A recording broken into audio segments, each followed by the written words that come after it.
Bien, mesdames, messieurs, merci d'abord à nos hôtes.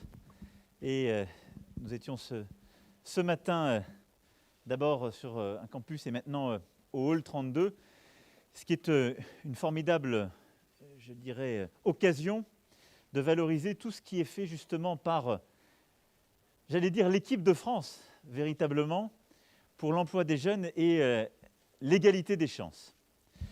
Nous sommes, vous le savez, dans une situation inédite que traverse notre pays, en pleine crise sanitaire, qui évidemment conduit à vivre une crise économique et sociale, avec un chômage qui monte et va continuer de monter, et qui touche tout particulièrement les jeunes de notre pays. Et je dirais c'est le défi de l'urgence. Nous avons entre 700 000 et 800 000 jeunes qui devaient arriver sur le marché du travail et qui sont confrontés à cette situation inédite, où des entreprises sont amenées à fermer, où l'anxiété est là, beaucoup d'incertitudes. Et donc, évidemment, on doit d'abord aider cette génération. Elle ne peut pas être la génération sacrifiée, ça doit être la génération de l'ambition redoublée. C'est ce qui a conduit le gouvernement, et je remercie les 3 ministres qui m'accompagnent, à justement prendre des actions extrêmement fortes, avec un investissement de plus de 6,5 milliards d'euros, pour qu'il n'y ait aucun jeune sans solution. Qu'est-ce que ça veut dire ? Qu'on a largement augmenté le service civique, presque doublé, là en quelques mois, entre septembre et puis le début d'année prochaine, qu'on augmente très fortement aussi les formations, que ce soit des mentions complémentaires ou les formations dans le supérieur, pour éviter que des jeunes qui étaient en fin d'études se retrouvent sans employeur, sans perspective. Et donc là, on va l'adapter là, en fonction de la rentrée, mais entre 250 000 et 300 000 offres sur ce volet-là. Et qu'on a beaucoup développé, je vais y revenir aussi, nos dispositifs d'apprentissage, pour qu'on ait une solution face à chaque jeune. Et que, véritablement, dans ce contexte de grandes difficultés, on sache répondre aux défis de notre jeunesse. Mais ce défi, si je puis dire, vient s'ajouter à un défi plus profond, je l'évoquais il y a quelques jours, que notre République connaît, vit depuis des décennies, qui est celui de l'égalité des chances. C'est que lorsqu'on vient de certains quartiers, de certaines familles, lorsqu'on n'a pas le même capital, qu'il soit familial, qu'il soit monétaire, qu'il soit culturel et éducatif de départ, on n'a pas les mêmes chances, encore aujourd'hui en République. Et donc, pour réussir à déjouer cela, et la fatalité qui l'accompagne, il faut là aussi redoubler d'efforts. Et moi, je crois très profondément que le contexte que nous vivons, parce qu'on va faire encore plus, doit nous permettre de mieux répondre à ce défi de l'égalité des chances. On pourra y revenir dans le cadre des questions. Nous avons beaucoup fait, de la petite enfance en passant par l'école, l'orientation, le SUP et le parcours professionnel pour améliorer justement cette égalité des chances. Mais aujourd'hui, on doit faire mieux. Et je veux vraiment féliciter tous les acteurs qu'on a vus ce matin, aussi bien au campus qu'au Hall 32 ici, qui font un travail formidable. Nos collectivités territoriales, le président de la région, le président du département, monsieur le maire et l'ensemble des parlementaires, parce que travailler main dans la main avec justement l'éducation nationale, l'enseignement supérieur, le monde économique. Féliciter l'ensemble de nos enseignants, le ministre qu'on a vu ce matin, qui sont absolument exemplaires et vont chercher nos jeunes pour les orienter, les former et les conduire jusqu'au travail. Et vraiment féliciter le monde de l'entreprise. Et je trouve que ce que vous avez réussi à faire dans ce Hall 32 est remarquable, d'intégration. On a ici Michelin avec d'autres partenaires, l'Imagrin, Banque de France qu'on a pu voir, le pôle de compétitivité, avec la région, avec l'État qui se sont organisés pour former les jeunes qui sont derrière moi et leur permettre d'avoir des opportunités. Et vous me l'avez très bien montré. Certains jeunes venaient du lycée, d'autres dans des situations beaucoup plus difficiles, d'autres s'étaient à un moment écartés des études, j'ai pu le voir et ils me l'ont raconté. Et donc c'est un formidable modèle de réintégration, si je puis dire, dans des études, avec justement les caractéristiques de cette plateforme qui permet d'être en lien avec l'entreprise, avec l'alternance, et donc très vite aussi d'être plongé dans la réalité de ce monde économique. Et je crois que ce qu'on voit ici est un formidable exemple de ce qu'il faut faire. C'est-à-dire quand on est face à des défis historiques, celui que j'évoquais en matière économique, celui de la lutte pour l'égalité des chances, on doit réussir à tous travailler ensemble. Évidemment, le gouvernement avec les collectivités territoriales, toutes, et évidemment le public avec le privé. C'est ce que vous avez réussi à faire ici et qu'il faut qu'on passe à l'échelle. Alors face à ça, on a un premier défi de continuer à réussir ce qu'on a entrepris en matière d'apprentissage et d'alternance. Il y avait une forme de fatalité française, on parlait beaucoup de l'apprentissage, on n'arrivait pas à le faire décoller, comme par exemple nos voisins allemands. Pourquoi? Parce qu'on avait au fond expliqué à notre jeunesse, et souvent à leurs parents, que l'apprentissage était synonyme d'échec scolaire. C'est faux. Et je pense qu'on est en train collectivement, et vous en êtes un formidable exemple, de montrer que l'apprentissage et l'alternance, c'est un moyen de réussir, parce qu'on va mieux connaître l'entreprise, parce que du coup, on va croiser des employeurs qui connaissent mieux les jeunes et qu'on accède beaucoup plus vite à l'emploi. Nous avions, fin 2019, d'ores et déjà des résultats acquis. Plus 25%. Fin 2019, on a, c'est un chiffre historique, plus de 490 000 jeunes en apprentissage en France. C'est un chiffre qu'on n'a jamais atteint, que bien évidemment, nous voulons consolider, développer pour réussir à aller plus loin. Et il ne faut pas que la crise que nous sommes en train de traverser réduise ni cette ambition, pardon, je m'étrangle, ni ne vienne fragiliser en quelque sorte ce résultat. Et donc face à ça, qu'est-ce qu'on a décidé? De redoubler d'efforts, c'est-à-dire d'expliquer, d'accompagner véritablement cet effort auprès des entreprises, des formateurs, mais qu'en parallèle, on arrive justement à faire plus. Et donc, nous avons mis 8 000 € pour chaque jeune en apprentissage qui a plus de 18 ans, 5 000 pour les moins de 18 ans. Et donc, si quelqu'un me donne un verre d'eau, je retrouve ma voix.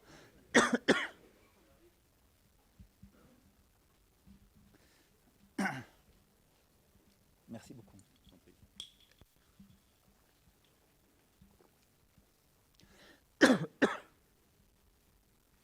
Pardon.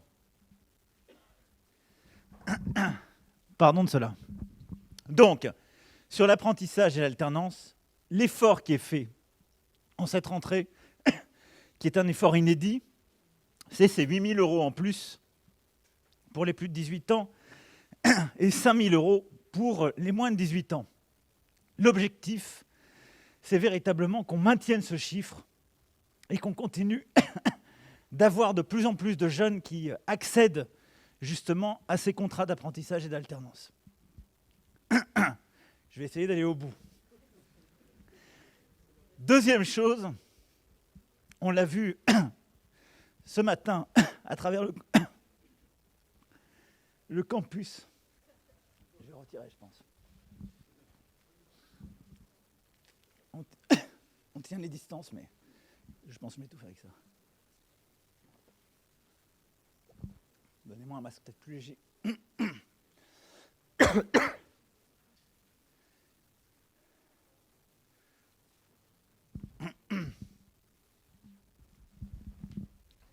vais mettre un masque plus léger parce que j'ai dû absorber un truc du masque. On va y arriver. Merci pour votre patience. Donc, premier point, l'apprentissage, garder ce qu'on a réussi à faire, le consolider avec cette aide exceptionnelle des 8 000 € et 5 000 €. Ce qui veut dire, pour être très concret, que pour un employeur qui prend un jeune aujourd'hui de 18 ans en apprentissage cette année, c'est l'État qui paye le coût pour l'employeur. C'est ça ce que ça veut dire de manière très concrète, cette aide exceptionnelle, parce qu'elle s'ajoute à tout ce qu'on fait par ailleurs. Et donc aujourd'hui, un employeur qui prend un jeune de 18 ans en apprentissage, il n'a plus de coût pour cette année. Je le dis parce que nous comptons énormément sur les employeurs dans cette période. On a besoin de consolider cet effort, de le renforcer. Et cette aide est là parce qu'on ne peut pas avoir une jeunesse et une génération sacrifiée. Donc derrière, évidemment, c'était très important pour les TPE-PME. Et évidemment, ça veut dire qu'on compte, et je remercie vraiment Michelin, Limagrin, partenaire ici, et les grandes entreprises qui jouent le jeu. On a dit, le chiffre de 5% d'apprentis, s'il y a une année où il faut le tenir, c'est cette année. Parce qu'on apporte cette aide, et donc les grands groupes doivent être au rendez-vous. Et ça, on l'attend très fortement dans cette logique un peu de pacte face au Covid de nos grandes entreprises. C'est très important dans ce moment. Deuxième élément de cette rentrée, c'est booster nos fameux campus d'excellence. C'est Harvard des métiers qu'on a lancé au début du quinquennat avec les ministres et qui sont très importants, qui permettent d'avoir sur des métiers techniques, sur des filières, des campus où on intègre parfois du collège, mais plus souvent du lycée, CFA, école d'ingénieurs, où les entreprises sont présentes, on a des plateformes d'excellence, où on arrive à avoir une logique de campus et où on internationalise. On a vu tout à l'heure un candidat prochain sur ces campus d'excellence. Notre volonté, c'est de passer, d'ici le début d'année prochaine, à 80 campus d'excellence, parce que ça veut dire autour d'autant de métiers industriels, de filières sur lesquelles la France a besoin de ses compétences comme de filières d'avenir, et ça va des travaux publics à la mécanique, l'aéronautique, comme on l'a vu tout à l'heure. Cette logique de campus d'excellence, on met des moyens, et on a du coup des jeunes qui peuvent avoir eu des difficultés au début de leur vie académique, mais parce qu'ils sont dans cette logique de campus d'excellence, sont avec d'autres jeunes qui sont en école d'ingénieurs, sont avec d'autres jeunes qui sont eux-mêmes en apprentissage, et donc c'est une logique d'excellence qui les tire vers le haut. Et dire que dans ces filières qui sont plus techniques ou technologiques et ces métiers, on investit, on développe une logique justement de mérite et d'excellence pour tirer tout le monde, produit des résultats, on le sait. Et c'est vraiment ce qui a su être fait, et on va le labelliser, le reconnaître pour Clermont, et ce qui doit être fait justement sur d'autres métiers si importants. Troisième élément sur lequel je voulais insister dans ce contexte, après justement l'effort exceptionnel pour l'apprentissage et l'alternance, après ce qui est fait pour ces campus d'excellence, ce sont ces cordées de la réussite. Les cordées de la réussite, c'est un dispositif qui existe depuis plusieurs années et qui consiste à aller repérer des jeunes en fin de collège et de leur permettre d'être particulièrement accompagnés durant leur lycée et jusqu'au début de l'enseignement supérieur. Ces cordées de la réussite, il y en a à peu près 80 000 en France aujourd'hui. Ça n'est pas suffisant, et donc ce que nous voulons faire, c'est non seulement le développer, mais le renforcer. Et donc, ce que nous allons mettre en place dans les prochaines semaines, c'est un mécanisme complètement réinventé, repensé de cordées de la réussite. D'abord pour dire, ça doit commencer dès la 4e, et on doit aider, permettre à l'ensemble des enseignants, parce que c'est la vocation même des professeurs, d'aller repérer les talents, quelle que soit leur filière, quelles que soient les difficultés familiales, et en particulier dans les quartiers les plus difficiles, les familles les plus en difficulté. D'avoir un accompagnement personnalisé de ces jeunes, de leur permettre à l'école d'avoir un tutorat renforcé, de leur permettre hors de l'école d'avoir accès à la culture, au sport, à tout ce qui justement permet ensuite d'être reconnu quand on arrivera dans l'enseignement supérieur ou la vie professionnelle.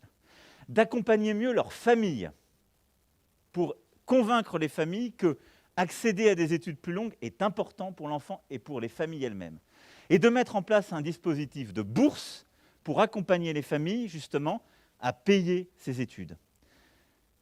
Cette nouvelle cordée de la réussite, nous allons la passer de 80 000 aujourd'hui à 200 000, avec ce système de bourse, avec le renforcement des moyens que nous allons mettre en place, pour permettre d'identifier dès la 4e des jeunes et de les emmener jusqu'à l'après-baccalauréat. Moi, je crois beaucoup dans ce système qui existe, qui est aujourd'hui trop faible, pas assez développé. Les ministres y sont aussi convaincus. C'est un formidable levier par l'éducation et l'accès jusqu'au supérieur d'égalité des chances, avec aussi un lien permanent avec l'entreprise, comme nous l'avons vu dans le formidable exemple que vous représentez. Ensuite, nous devons aussi développer ce qui existe aujourd'hui, ce qui a montré sa réussite, que sont les internats d'excellence. On l'a vu tout à l'heure sur le campus, qui avait un internat de 200 jeunes. On le voit dans les quelques endroits de notre beau pays, et je le dis devant le président Goodbel qui a eu à remettre un rapport sur ce sujet au ministre. L'internat est ce qui permet à des familles, parfois de milieux modestes, qui vivent dans des quartiers qui sont parfois loin ou du lycée et encore plus ensuite de l'enseignement supérieur, ou des familles très rurales qui peuvent être aussi loin justement de l'offre scolaire, d'avoir accès à la réussite républicaine. Et donc, nous avons aujourd'hui un peu moins d'une quarantaine d'internats d'excellence. D'ici à la rentrée 2022, nous allons porter ce chiffre à 1 internat d'excellence par département. Ces internats d'excellence, ça n'est pas ni l'internat de ma génération, ni celui de la génération d'avant. C'est ce qui a été innové il y a maintenant 10 ans, ce qui a été évalué, qui a montré sa réussite. Ce sont des internats où non seulement on accueille des jeunes, mais où on va leur permettre aussi d'avoir tout le parascolaire, c'est-à-dire un système d'études accompagné beaucoup plus fort, un accès à la culture, au sport, à l'émulation, à l'excellence, au fond, à ce que la République offre de mieux. Et le faire là aussi en identifiant les jeunes très tôt qui en ont le plus besoin. Voilà les quelques axes forts en cette rentrée sur lesquels je voulais insister. Certains sont pour tout de suite, ce que j'évoquais pour l'alternance, l'apprentissage, et pour les jeunes qui ont à rentrer dans le monde du travail. D'autres sont aussi immédiats quand je parle des cordées d'excellence ou justement de tous nos mécanismes d'accompagnement. Certains mettront du temps, mais c'est un investissement qu'on a à faire dès maintenant, parce que nous devons investir sur notre jeunesse. France Relance a beaucoup de chapitres, et les ministres sont en train de les détailler, mais le chapitre le plus important, le fil rouge le plus important de cette relance, de notre pays, c'est d'investir sur notre jeunesse. Parce que chaque investissement qu'on rate, chaque jeune à qui on ne donne pas sa juste chance, c'est non seulement une injustice vécue à titre individuel et familial, c'est ce faisant une injustice sociale, mais c'est aussi sur le plan économique une aberration. Parce que c'est un potentiel pour le pays à qui on n'a pas donné sa chance de se développer. Et donc c'est un potentiel pour notre économie, notre industrie de demain. Voilà les quelques points que je voulais évoquer en cette rentrée. La rentrée est difficile, mais nous nous battrons pour l'emploi des jeunes et nous nous battrons au carré pour l'égalité des chances dans ce moment que vit notre République, parce que notre jeunesse le mérite. Et je veux remercier les jeunes qui m'ont accueilli ce matin en expliquant chacune et chacun leur parcours. Ils ont montré que tout était possible, parce qu'ils ont des parcours très différents. Certains viennent d'Afghanistan, des jeunes filles sont dans des filières qu'on disait impossibles pour justement pour les filles. Elles ont bravé tous les interdits et les représentations. Et d'ailleurs, tous et toutes montrent très bien que les métiers de l'industrie sont des métiers d'avenir, sont des beaux métiers où il y a de la compétence, de l'innovation et vers lesquels on doit aussi ramener notre jeunesse. Voilà les quelques mots que je voulais dire avant de répondre à vos questions, en m'excusant à nouveau pour cette petite phase de tout.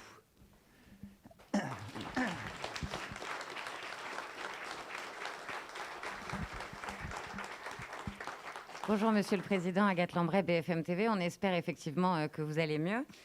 Je voulais savoir pourquoi mettre en avant aujourd'hui ce thème de l'égalité des chances. Est-ce que vous voulez peut-être rééquilibrer votre discours alors que la lutte contre le séparatisme, l'insécurité sont omniprésents dans le discours du gouvernement en cette rentrée ? Écoutez, je ne cherche pas à rééquilibrer, je cherche à tenir tous les fils.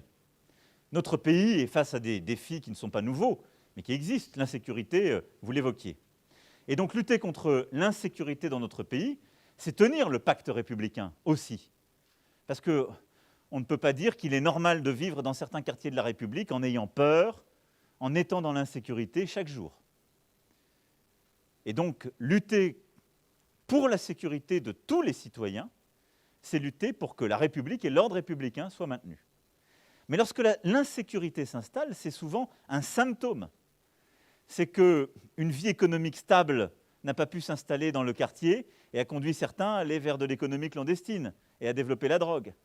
Lorsque des jeunes ou moins jeunes vont vers la délinquance, c'est bien souvent qu'ils n'ont pas réussi à trouver la bonne voie et à s'inscrire dans la vie, si je puis dire, normale de la nation et donc à construire leur vie à partir d'opportunités économiques. Et donc si on veut en traiter la cause, tout en traitant le symptôme, et donc je ne suis pas, comme disent certains, je ne suis ni dans l'excuse, ni dans la simplicité. Ceux qui disent qu'il n'y a que l'insécurité dans le pays sont simplistes. Ça n'est pas vrai, il n'y a pas que cela. Il faut traiter avec réalisme, force et détermination les problèmes de sécurité auxquels nous sommes confrontés, mais il faut en même temps en traiter la cause profonde, et donc traiter le sujet, en effet, de l'éducation, de la formation et des opportunités économiques. C'est-à-dire de permettre à chaque citoyen dans notre nation de construire sa vie telle qu'il la souhaite et donc d'accéder à l'éducation, à la formation auquel il a le droit. Et c'est pour moi un fil rouge de mon engagement, de ce mandat. Et au moment où notre pays traverse une crise sanitaire, économique et sociale, je pense qu'il est encore plus important non seulement de le rappeler, mais de faire. Donc oui, moi je pense que quand on dédouble les classes de CP, CE1, dans ce qu'on appelle ces zones d'éducation prioritaire, les REP et REP+, on fait de la vraie lutte pour l'égalité des chances. On l'a fait dès le début du quinquennat. On a aujourd'hui 300 000 enfants qui sont dans ces classes dédoublées. Vous imaginez, pour 300 000 enfants, chaque année, on a changé la vie, c'est-à-dire qu'on leur a permis non plus d'être dans une classe à 24, 25, parfois 30. Et donc, lorsqu'ils venaient d'une famille en difficulté, lorsqu'ils ne maîtrisaient pas bien la langue, les chiffres, ils n'étaient pas forcément repérés en fin d'année par les professeurs, parce que c'est impossible quand on est si nombreux. Aujourd'hui, ils sont 12, venant des familles les plus modestes. Et donc, les enseignants ont la possibilité de mieux faire leur travail. Et vous verrez, on a déjà mesuré les résultats, ils sont là, et ça va changer les choses très profondément pour toutes les générations qui passeront par là. Lorsqu'on met en place le petit déjeuner, justement à l'école, on permet à ce que des enfants venant de familles modestes, qui jusqu'alors, parfois arrivés à l'école, avaient du mal à suivre, parce que simplement, leur famille n'avait pas les moyens de les nourrir. On leur permet de se nourrir, la République le permet. On lutte contre les inégalités. Lorsqu'on met l'obligation scolaire à 3 ans, on lutte contre aussi une inégalité qui s'était installée dans certains territoires ultramarins, dans certains quartiers difficiles de la République, où précisément les enfants de familles les plus en difficulté étaient ceux qui n'allaient pas à l'école dès 3 ans. Et donc tout ça, on va le compléter à la fin du mois avec justement tout le travail qui a été demandé sur les 1000 premiers jours de vie. On va permettre, je dirais, de faire tout ce qui n'a pas encore été fait, c'est-à-dire le travail pour l'égalité des chances avant les 3 ans. On a pris des décisions historiques qui, depuis des décennies, n'avaient pas été prises, donc l'obligation scolaire des 3 ans, l'investissement sur les jeunes les plus modestes, le dédoublement des classes en zone REP et REP+, l'investissement sur l'orientation et l'accompagnement, le devoir fait par exemple, où 150 000 jeunes ont la possibilité d'être accompagnés pour faire leurs devoirs à la maison, l'orientation avec Parcoursup qui est venu conjurer beaucoup d'inégalités, l'investissement sur le premier cycle universitaire, qui sera complété par la loi enseignement supérieur recherche portée par la ministre, et les nouvelles formations, les formations plus déconcentrées que nous sommes en train de faire, les formations d'excellence justement en premier cycle universitaire, qu'on fait aussi dans des villes qui jusqu'alors n'avaient pas accès à la formation supérieure, ce qui est une fonction justement de lutte contre les inégalités. Ce que j'ai rappelé sur l'apprentissage que nous avons d'ores et déjà mis en place, les politiques ensuite d'accès à l'emploi qui ont été développées, en particulier les emplois francs dans les quartiers les plus difficiles de la République, là où le quartier était synonyme de discrimination. Donc vous voyez, il y a un continuum. Et évidemment, je ne veux pas oublier ce que nous avons décidé sur les 16-18 ans, c'est-à-dire pour la première fois cet engagement que tous les 16-18 ans seront ou en instruction ou en formation, et donc accompagnés par l'État. Il n'y a jamais eu un tel investissement sur l'éducation, formation, l'accès à l'emploi pour justement rebattre les cartes, conjurer la fatalité, ne pas se soumettre à ce que le destin jusqu'alors dictait. Mais ce travail n'est pas terminé. Et donc oui, au moment où nous nous parlons, si nous laissons les choses retomber, les inégalités se recréeront parce que quand la situation est difficile, quand la crise économique est là, les premiers à en pâtir, ce sont nos concitoyens qui viennent des milieux les plus modestes. Et c'est pour ça que nous allons redoubler d'efforts, que j'ai voulu aujourd'hui faire ces annonces très importantes sur les internats d'excellence, sur les cordées de la réussite, sur cet investissement dans l'apprentissage. Nous allons redoubler d'efforts sur les emplois francs dans les prochaines semaines pour permettre de faire plus sur l'emploi dans les quartiers difficiles. Nous allons redoubler d'efforts vis-à-vis des associations. Et il y a tout un champ que nous allons maintenant aussi déployer, celui de l'accès à l'enseignement supérieur, aux grandes écoles, aux grands concours de la fonction publique. On doit avoir beaucoup plus de boursiers, on doit avoir beaucoup plus de jeunes qui viennent de quartiers pauvres ou en difficulté, on doit avoir beaucoup plus de mixité sociale. Et donc dans les prochaines semaines, sur ce sujet aussi, nous devrons mener une petite révolution. Bonjour Monsieur le Président, Samis Faxi pour Canal+ et CNews. Lors de votre discours au Panthéon, vous aviez axé, c'est vrai, cette égalité des chances sous le prisme de cette discrimination en fonction de sa couleur de peau, en fonction de son prénom, de son nom, de son origine sociale. Aujourd'hui, on est vraiment sur de l'insertion professionnelle. Ce déplacement, il pourrait pratiquement être dédié aux jeunes. Comment est-ce que vous allez considérer et comment est-ce que vous allez lutter justement contre ces discriminations sociales qui ne concernent pas uniquement l'entreprise, mais qui est un phénomène beaucoup plus large, les associations qui luttent justement contre ces discriminations? Quelles vont être précisément vos mesures? Merci. Alors, d'abord, on va continuer de développer le dédoublement, parce que la première chose, si on ne maîtrise pas bien la lecture, l'écriture, le calcul, et qu'on n'a pas les codes, si je puis dire, on a énormément de mal, vous le savez bien, à accéder ensuite même aux bonnes formations, qui plus est à un emploi. Et donc, l'investissement sur les premières années de la vie, il est fondamental. C'est ce qu'on va compléter à la fin du mois sur les 1000 premiers jours. Mais ce que je rappelais sur l'école obligatoire des 3 ans et le dédoublement dans justement les zones repérées plus, c'est fondamental. On est en train d'étendre cela, on le fait et on l'a lancé sur les grandes sections maternelles, on en a 20 000 cette année justement qui sont dedans, et il faut continuer à développer cet effort pour que, quel que soit son quartier, sa famille, on ait justement ces savoirs de base. Parce que bien souvent, c'était les jeunes dont la famille était parfois immigrée, maîtrisait mal les codes, et la langue en particulier, qui avaient le plus de difficultés, évidemment, à apprendre à lire et écrire. Donc ça, on est en train de le corriger, de le réparer. Ensuite, ce que je viens d'évoquer aujourd'hui est très important, parce que quand on vient d'une famille modeste, et d'ailleurs qu'on soit en quartier politique de la ville ou pas, parce que c'est vrai aussi de beaucoup de familles qui sont en zone rurale, et parfois c'est beaucoup plus compliqué que les représentations qu'on se fait. Au fond, nous sommes encore trop dans une société qui s'est rigidifiée, si je puis dire, où la mobilité sociale n'est pas suffisante. Et donc, quand on est d'une famille modeste, les parents n'osent presque plus rêver pour les enfants. Interrogez beaucoup de parents. Beaucoup trop disent qu'ils espèrent que leurs enfants auront au moins leur vie. Cette croyance dans laquelle, il y a 30 ans, 40 ans, les parents vivaient, qui est de dire « c'est dur pour moi, mais mon enfant vivra avec moi ». Est-ce que c'est une réalité aujourd'hui dans notre République? Beaucoup moins. Et celle-là, on doit la recréer. On doit reconvaincre les parents en France que leurs enfants ont une chance, et en particulier lorsqu'ils viennent de milieux modestes. Et donc ça, comment on le fait? En retrouvant la force des hussards de la République. C'est ça qui a été le défi de notre école au début. C'est exactement ce qu'on est en train de faire. Et pour ça, il faut d'abord revaloriser le beau métier d'enseignant. Parce que ce que je suis en train de vous dire, c'est reconnaître que les enseignants ont un rôle fondamental dans la République. Repérer les talents, le mérite, et quel que soit le milieu d'où l'on vient, de dire on va accompagner ce jeune, on va lui donner une bourse, on va redoubler d'efforts pour lui permettre de réussir. Et donc, tout le travail qui a été lancé par le ministre pour revaloriser, reconnaître le métier d'enseignant est indispensable. Ensuite, c'est donner les moyens aux enseignants de faire ce travail, avec justement l'accompagnement que nous voulons mettre en place, ces fameuses bourses et ces cordées de la réussite. Ces cordées de la réussite, ça va être un instrument dans les quartiers les plus difficiles, dans les zones les plus difficiles, qu'on donne aux enseignants, mais en lien avec les associations, en lien avec les familles, d'aller chercher les jeunes qu'ils repèrent, au mérite, de leur permettre d'avoir cette bourse et de les accompagner.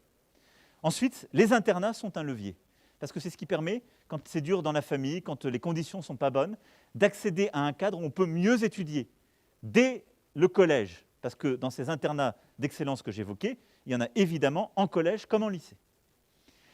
Et ensuite, et donc tout ça, c'est la vraie lutte contre les discriminations, parce que c'est ce qui les déconstruit, c'est ce qui les casse, c'est ce qui empêche que ce qui était une injustice de départ quand vous êtes né dans un endroit ou dans votre famille ne devienne une injustice irrémédiable lorsque vous arrivez en 3e. Ensuite, il y a l'apprentissage. Pour moi, l'apprentissage, c'est un formidable levier pour casser les discriminations. Parce que l'apprentissage, c'est une école du mérite et de la vie. Et donc, je veux qu'on le développe, et qu'on le développe en ne le réservant pas aux filières professionnelles. On l'a développé avec les ministres, et dans l'enseignement supérieur, on l'a beaucoup fait dans le premier cycle universitaire. L'apprentissage, ça casse les représentations, parce qu'on met un jeune, c'est l'école qui l'apporte, il est dans son contrat, il y a une forme de protection pour l'employeur, mais il va voir qu'un jeune qui a tel ou tel prénom, telle ou telle origine, qui vient de tel ou tel quartier, qu'il n'aurait jamais pris dans un contrat d'embauche, parce qu'il arrive en apprentissage, il le prend. Et il va voir qu'il bosse bien. et à la fin, il va lui donner des opportunités. Et ça, c'est un formidable levier. Et puis enfin, il y a ce qu'on fait sur le travail. Les emplois francs, c'est un levier, c'est-à-dire qu'on baisse le coût du travail pour les jeunes qui viennent justement des quartiers politiques de la ville. Et de l'autre côté, il y a la partie sanction, si je puis dire, avec le testing, la pénalisation, la poursuite des entreprises qui ne jouent pas ce jeu. Je n'ai pas été exhaustif, mais voilà la stratégie. C'est de casser les discriminations à la racine, de changer les représentations dans l'école et dans le monde du travail, et d'accompagner pour réparer en quelque sorte cette part d'injustice. Vous le voyez, pour réussir, il y a évidemment l'investissement des familles. C'est aussi pour ça qu'on y reviendra en fin du mois avec tout ce qu'on fait autour des 1000 jours. Si on n'arme pas, qu'on ne forme pas, qu'on n'accompagne pas les parents, les injustices se recréent dès les premières heures de la vie. Parce qu'on n'apprend pas, ce n'est pas inné d'être parent, ça s'apprend. Il faut parfois plus en accompagner d'autres. Ensuite, c'est l'école, l'enseignement supérieur, les entreprises qui ont un rôle essentiel à jouer pour faire confiance, et en particulier dans cette période, casser les codes, et les associations. Et donc c'est pour ça aussi que dans cette stratégie, à tous les niveaux, on veut véritablement que les associations soient des partenaires de l'éducation nationale dans les cordées de la réussite, de la formation avec la politique de stage qui a été la nôtre. Ce qu'on a fait sur les 30 000 stages l'année dernière n'aurait pas été possible sans les associations. Nos quartiers ont du talent, Mosaïque RH et beaucoup d'autres. Et derrière, sur l'accès à l'emploi, évidemment, on va booster le travail, le démultiplier avec nos associations. Monsieur le Président, bonjour. Alison Tassin pour LCI et TF1. La formation, l'école, tout cela, ça sous-entend la reprise d'une vie normale. Or, cette rentrée, elle est toujours perturbée par le coronavirus. Le Conseil scientifique semble d'accord sur le fait de réduire la période de quarantaine à 7 jours. Je voulais savoir quel était votre point de vue. Et dans le même temps, le temps d'attente pour les résultats des tests PCR s'allonge, parfois une semaine, ce qui coïncide avec cette période de quarantaine. Est-ce qu'il n'y a pas là une incohérence ? Par ailleurs, le patron du Tour de France a été testé positif au Covid, ce qui fait de votre Premier ministre un cas contact. Comment allez-vous organiser la vie du gouvernement dans les jours à venir ? Merci. Alors, vous avez raison, et c'est un cas très pratique de ce que nous devons faire. C'est-à-dire, nous vivons avec le virus et il circule, et nous l'avons dit durant tout cet été, il circule dans le pays. Alors, c'est vrai qu'il a beaucoup circulé parmi la jeunesse, et que nous mesurons mieux sa circulation parce qu'on teste beaucoup plus. On arrive à ce 1 million de tests par semaine, qui est au-delà même de l'objectif qu'on avait fixé au moment du déconfinement. Donc, ça suppose de constamment nous adapter, mais de rester sur la logique qui est la nôtre. Premier point, les gestes barrières. C'est le premier point et il reste le plus important. Le virus circule, si on veut casser sa chaîne, c'est le port du masque, selon les règles qui sont en vigueur, c'est au maximum de tenir les distances, et c'est se laver les mains. Et je dis bien ça comme un tout, parce que le risque dans la période, c'est que le port du masque, en quelque sorte, donne le sentiment aux uns aux autres qu'on peut se dispenser des autres gestes barrières, ce qui serait une erreur. Parce que s'il y a du virus sur telle ou telle substance, j'ai mis mon masque toute la journée, mais si je ne me lave pas les mains comme il faut, je me mettrai du virus. Et je l'aurai le soir. Donc c'est cet ensemble, ça c'est la prévention pour casser le cycle. Et ça, on va continuer, il faut le renforcer. Ensuite, c'est d'avoir une approche localisée, territorialisée, parce que le virus ne circule pas de la même manière partout, et donc d'assumer d'avoir des politiques plus restrictives dans les endroits où il circule plus vite. Ce qu'on a pu faire, à chaque fois en concertation, en lien avec les élus locaux, quand il faut, réduire la présence après une certaine heure dans les bars, etc. Ce sur quoi on doit être beaucoup plus vigilant, ce sera l'objet du Conseil de défense, entre autres, de la fin de semaine, ce sont aussi tous les événements privés. Parce que quand on regarde les études, les analyses qui sont faites, beaucoup de nos concitoyens se contaminent dans les moments de vie privée, où il y a un relâchement. C'est bien normal. Et ici, il faut responsabiliser et en aucun cas culpabiliser. Et donc, culpabiliser, ça veut dire, on essaie tous de vivre, ces contraintes nous pèsent tous et toutes, mais il faut responsabiliser, c'est-à-dire à chaque moment, on a une part de l'action collective. Et donc, il ne faut pas se relâcher dans les moments de vie privée. Et donc, c'est vrai que c'est souvent dans les fêtes privées, les moments familiaux, les contaminations se font. Et donc, il faut peut-être rappeler à certaines vigilances sur ce point. Ensuite, deuxième pilier, le test. Tester. Et donc là, vous avez rappelé les délais. Donc, face à ça, il faut qu'on ait une stratégie qui s'adapte. Je n'ai pas aujourd'hui la solution parce que je ne veux pas l'improviser. J'ai demandé au ministre, au Premier ministre, de faire des propositions pour vendredi. Nous voyons bien qu'il y a des files d'attente qui se créent. Est-ce qu'il faut réussir à avoir des publics prioritaires? C'est une première question qui se pose, lorsqu'on est par exemple symptomatique, pour aller plus vite. La question se pose aussi d'une utilisation différenciée de nos tests. Il est en train d'être établi, je parle sous le contrôle des scientifiques, et encore une fois, j'énumère les pistes, la décision sera prise vendredi. On voit qu'il y a des tests nasopharyngés, on voit qu'il y a des tests en PCR oropharyngés qui sont moins invasifs, mais qui semblent tout aussi valables. Il y a les tests salivaires, il y a les tests antigéniques qui sont beaucoup plus simples et plus rapides. Et nous avons une réflexion avec les autres pays européens, d'ailleurs, pour nous coordonner là-dessus, et de voir si peut-être sur les tests grande échelle, on ne doit pas avoir accès à des tests plus simples et plus rapides et réussir à réorganiser un peu notre système. En tout cas, la réflexion est lancée et nous aurons vendredi à prendre des décisions qui seront présentées par le ministre de la Santé sur ce sujet, parce qu'il y a des limites, si je puis dire, industrielles, au nombre de PCR qu'on peut faire et une bonne organisation à trouver. Ensuite, il y a la capacité à tracer et isoler. Et là aussi, je pense qu'il faut qu'on soit collectivement beaucoup plus responsable et vigilant sur l'isolement. Sur ce point, nous avons pris la décision, comme d'ailleurs beaucoup de nos voisins, de ne pas avoir des mesures de coercition en matière d'isolement.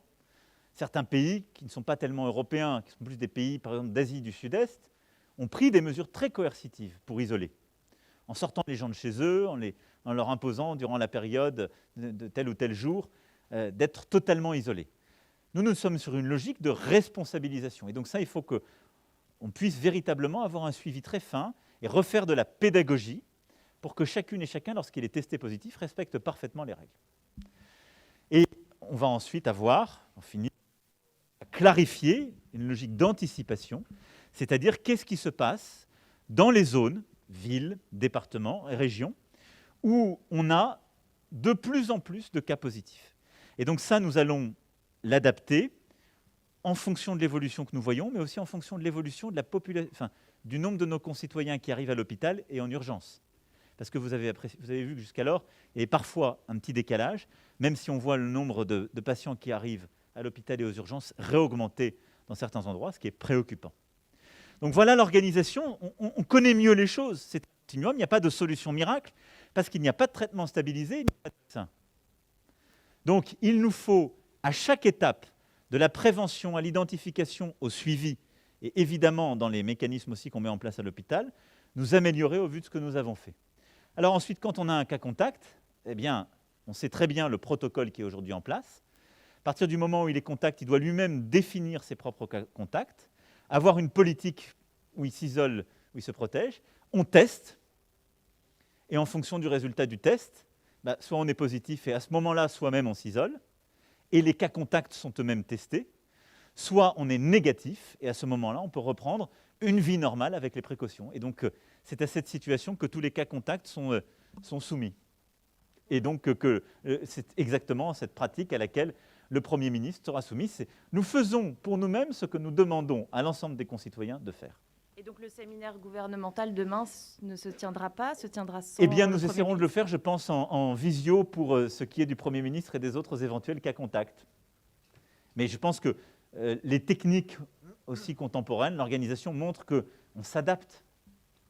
Et donc là, on a des jeunes qui, vous voyez bien, s'adaptent, ils mettent des masques, ils prennent des précautions.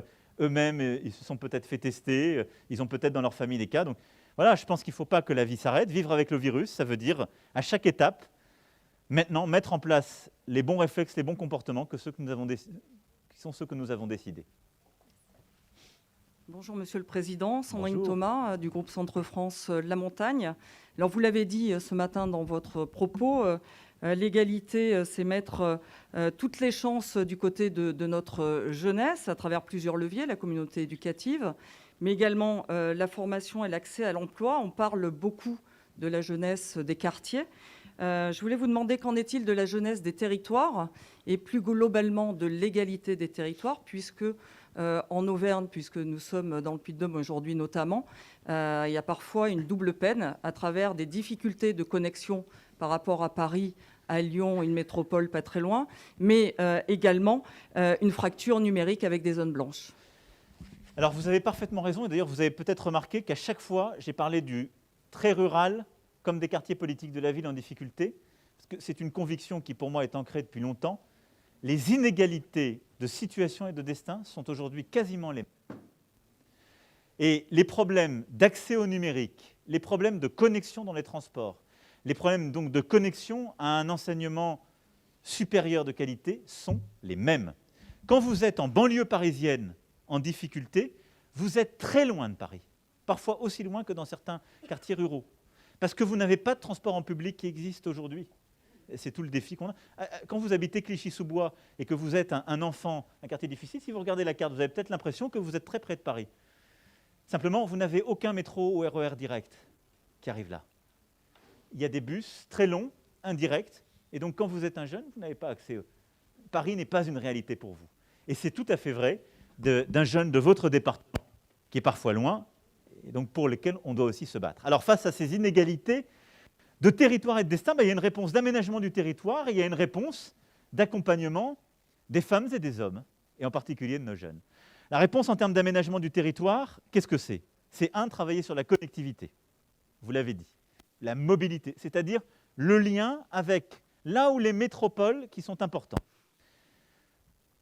Dans la logique qui a été la nôtre, on est aussi sorti du tout Paris. Pourquoi? Parce que pour beaucoup de nos territoires et de nos jeunes, on était jusque-là, dans notre politique d'aménagement, bien souvent, dans l'obsession de Paris. Il faut être près de Paris. Et donc, on s'est mis à faire des grandes infrastructures, quand je regarde la politique des 20 dernières années, extrêmement chères, longues. Au fond, c'était TGV et aéroport pour tout le monde. Et bien souvent, des territoires d'un département ou d'une région n'avaient pas un bon accès à leur métropole pertinente. Et donc, le bon accès, c'est en effet l'accès, quand vous êtes dans le département et la région, c'est avoir un bon accès à Clermont, avoir un bon accès à Lyon, avoir justement ensuite pour certains un bon accès, en particulier pour ces métropoles, à Paris. Mais il faut réfléchir les liens et la connexion du territoire avec aussi les métropoles et les points d'équilibre qu'il y a dans les grandes régions. C'est pour ça que nous avons une stratégie de réinvestissement dans nos infrastructures de transport qui a aussi consisté à débloquer beaucoup de projets qui étaient enlisés jusqu'alors de connexion à ces métropoles régionales. Et ça, c'est essentiel. Pour les jeunes, pour les familles, pour l'activité économique. Deuxième chose, c'est améliorer la connexion de ces métropoles régionales à Paris. Vous avez raison, en particulier pour les entreprises. Le combat, si je prends l'exemple de Clermont, on le connaît, c'est évidemment le travail qui est fait entre la région, le gouvernement et les entreprises pour améliorer les connexions avec Paris sur le plan aérien. Et là, il y a tout un travail qui a été fait, une mobilisation.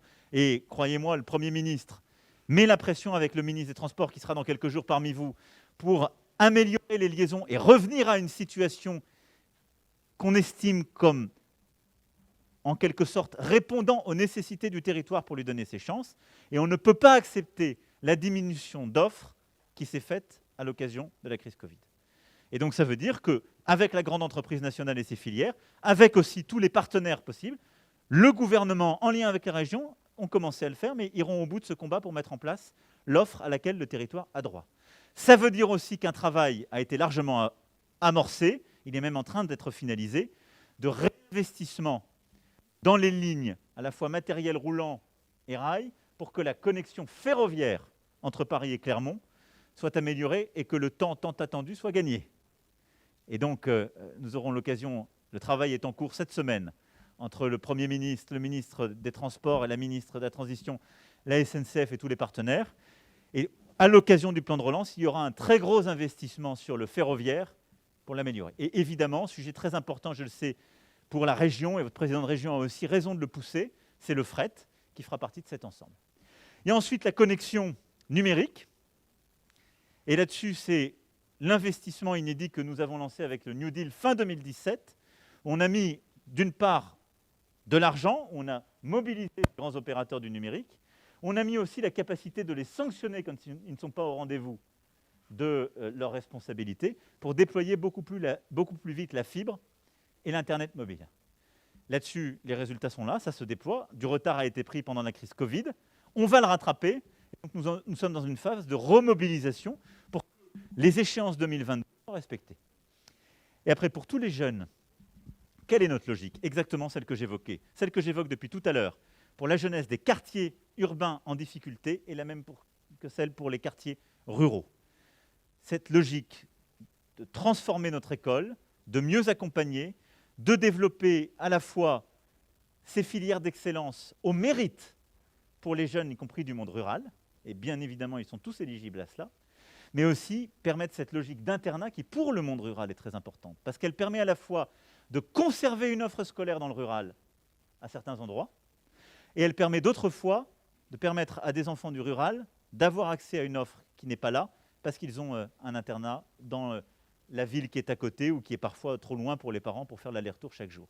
Et puis vous le savez, depuis maintenant 2 ans, nous avons une mobilisation exceptionnelle pour maintenir l'offre éducative dans le milieu rural en lien avec les maires et permettre, partout où l'école était fragilisée depuis des décennies, se détricoter lorsqu'il y avait de moins en moins d'élèves, d'avoir une réponse qui est satisfaisante, c'est-à-dire il ne faut pas maintenir un collège quand il n'y a plus que 35 ou 50 élèves, ça n'a aucun sens, parce qu'ils ne sont pas formés comme il se doit, mais d'innover en lien avec les écoles pour maintenir l'offre éducative et permettre de conserver dans nos territoires les enfants.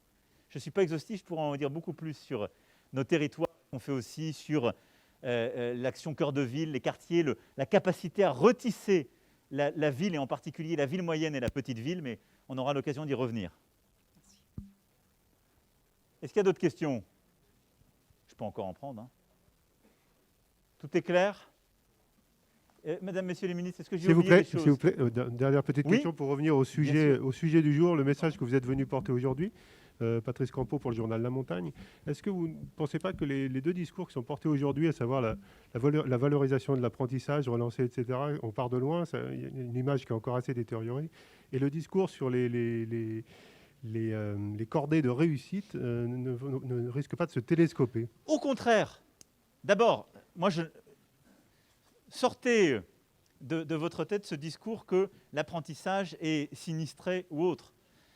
Premièrement, les chiffres sont là pour dire exactement le contraire.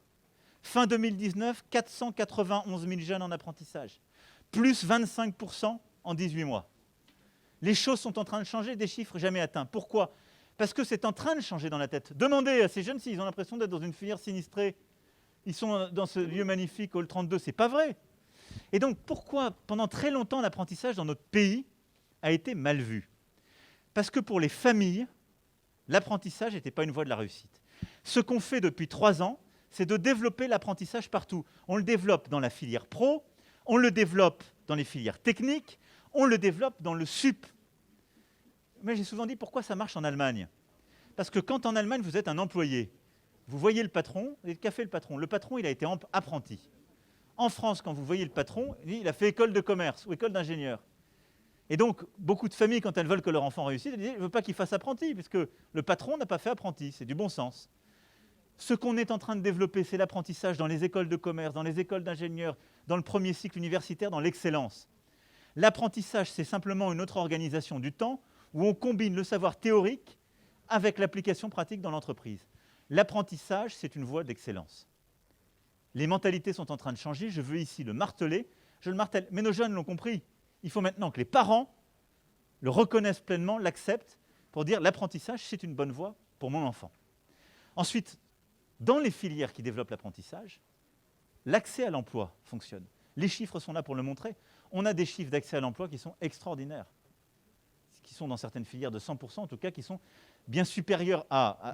Mais les cordées de réussite dont vous parlez n'amènent pas à l'apprentissage. Mais alors, bien sûr qu'elles peuvent amener à l'apprentissage. D'abord parce que les filières académiques sont en train de développer l'apprentissage. Parce que vous restez dans une représentation, qui est celle de notre génération, où l'apprentissage était réservé à la filière techno ou pro. Ça n'est plus vrai, on est en train de le changer. Et ensuite, vous pensez que les cordées de la réussite ne conduiraient qu'aux classes prépa. Ce n'est pas vrai. Une cordée de la réussite, c'est amener un jeune qui a un haut potentiel, peut-être à faire à la fin une école d'ingénieur en étant passé par de l'apprentissage et un BTS. Et donc, ça n'est pas qu'un critère de réussite académique. Donc, les cordées de la réussite, c'est de dire, on a un jeune qui vient d'un endroit, va être d'une famille ou d'un quartier en difficulté, on va investir sur lui de l'encadrement, des choses qu'il n'a pas dans sa famille, une bourse pour lui permettre de réussir, mais dans la voie qu'il cherchera. Si ce jeune des cordées de la réussite veut devenir un formidable ingénieur en mécanique, il se peut tout à fait qu'il choisisse une voie qui sera celle de l'apprenti, peut-être du lycée pro ou du lycée d'enseignement général. Ensuite, il va peut-être faire derrière, qui c'est un BTS, puis une école d'ingénieur. On a vu des parcours tout à l'heure. Et donc, il faut se sortir de la tête que les métiers de l'industrie, les filières technologiques ou professionnelles ne seraient pas des filières qui ont leur propre voie d'excellence. Elles l'ont. Et donc, ces cordées de la réussite, c'est vrai pour l'académique comme pour le professionnel et le technologique. Et donc, tout ça est formidablement complémentaire. Ça l'est. Au fond, le message que je veux vous donner derrière, c'est que je veux retrouver la sève du mérite. La République, c'est ça. Ce qui est insupportable, c'est qu'un enfant ou un adolescent, parce que sa famille est en difficulté ou son quartier est un quartier modeste, n'ait pas les mêmes chances qu'un autre. Après, il y en a qui sont bons pour certaines choses, d'autres non. Et ça, les choses vont se faire et c'est la vie. Mais que chacun ait la place qui lui revient en fonction de son mérite et non pas de ses origines. Et tout ce qu'on met en place a vocation justement à parvenir à ce résultat. Donc ce n'est pas antinomique, c'est complémentaire et justement en phase. Il n'y a pas d'autres questions? Merci beaucoup. Merci, et merci vraiment à nos jeunes et à Hall 32. Merci beaucoup. Merci à vous.